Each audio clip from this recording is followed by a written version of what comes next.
There are two interesting assumptions implicit in the search for charismatic leaders. The first is that leadership is a function of personality, which means that some people have more talent for leadership than others.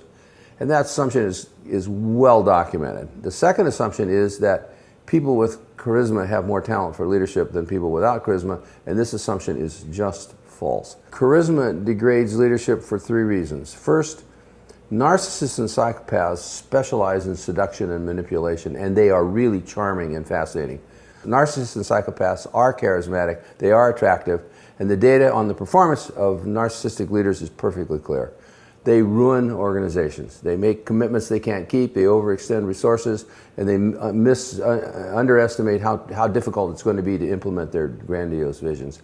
And they just ignore any kind of negative feedback and objections. Second, a fellow named Jim Collins, he studied the Fortune 1000 companies, looking for companies that had performed significantly above the standard for the industry for a sustained period of time. He found 11 companies that fit that pattern, and he said, what was it that made them more effective than their competitors? To his enormous surprise, he thought the answer was the personalities of the CEOs.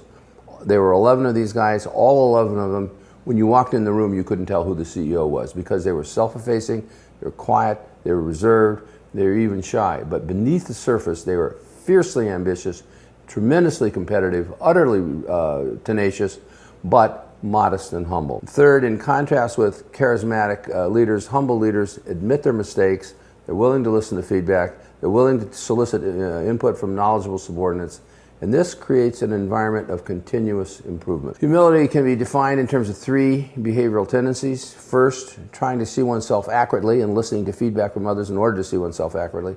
Second, appreciating the strengths and contributions of other people, understanding that they have something to contribute.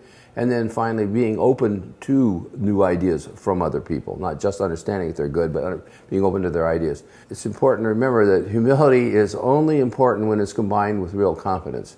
If you're humble and incompetent, people will see that in a hurry and think you're just weak.